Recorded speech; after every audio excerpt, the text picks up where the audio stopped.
England ফ্রান্সের কাছে আজকে আমরা ছোট হয়ে গেছি, আমাদের দেশের একটা বিরাট অংশ কেটে নিয়ে গেছে রাশিয়া ইত্যাদি কথা বলে মানুষের মধ্যে একটা জাতীয়তাবাদী মানে একটা উগ্র জাতীয়তাবাদী চেতনা তৈরি করেছে। কিন্তু এই জাতীয়তাবাদের সাথে যদি মানবিক গুণাবলী সংযুক্ত থাকতো তাহলে ৬০ লক্ষ ইহুদিকে পুড়িয়ে মারতেন না। এবং আপনার যে ধরনের টর্চার সেল তিনি করেছেন, গ্যাস চেম্বার তিনি করেছেন, সেই গ্যাস চেম্বারের মধ্যে যেখানে হয়তো একটা চেম্বারের মধ্যে ৫ জন লোক থাকতে পারে, সেখানে ৫০ জন লোককে ঢুকিয়ে একেবারে শ্বাসরুদ্ধ করে হত্যা করতে পারতেন না। তাই প্রকৃত গণতন্ত্রের সাথে মানবতার একটা নিবিড় সম্পর্ক আছে। যে নেতা যত বেশি মানবিক তিনি তত বেশি গণতন্ত্রী। শেখ হাসিনা সেইখানটাই ছিল তার সবচেয়ে অভাব। উনি মানবতা ধারণ করতে পারেননি, উনি মানবতাকে অবলম্বন করতে পারেননি বলেই রাষ্ট্র ক্ষমতায় যে নিষ্ঠুরতা তিনি দেখিয়েছেন, এই নিষ্ঠুরতা বাংলাদেশের ইতিহাসে আর কেউ দেখিয়েছেন বলে আমার মনে হয়।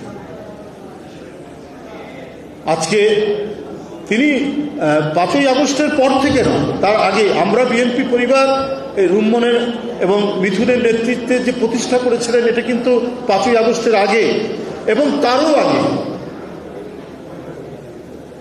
২০০৯ সাল বা ৮ সালে শুধু বিএনপির নেতাকর্মী নয়, যারা বিএনপি করে না এই সমস্ত পরিবার আজকেও আছে, তারা যেমন গুলিতে আহত আছেন, নিহত পরিবার আছেন এবং অসহায় পরিবার আছে যারা বিএনপিও করে না। তিনি তো জাতীয় নেতৃত্বের জায়গায় আছেন। তো তিনি যদি শুধু দল নিয়েই চিন্তা করেন, দলের নেতাকর্মী নিয়ে চিন্তা করেন, তাহলে তিনি জাতীয় নেতার আসরে থাকবেন না। এই বৈশিষ্ট্যটি তার মধ্যে নেই। আমরা কদিন আগে ঘুরে আসলাম পটুয়াখালী থেকে, একটা ক্ষুধার্ত লোক 5 দিন খেতে পায়নি। একটা সংবাদপত্রের একবারে কোণে এই সংবাদটি তিনি দেখেছেন কোনো না কোনোভাবে। এখন তো কমিউনিকেশনের নানা মাধ্যম হয়েছে, এই মাধ্যমে তিনি দেখেছেন।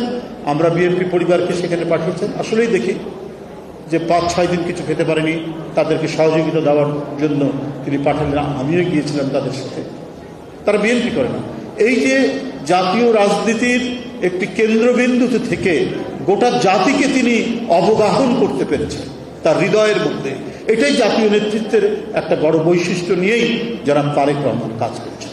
তো এই কাজের মধ্যে আলাদাভাবে তার জন্মদিন পালনের তো কিছু নেই।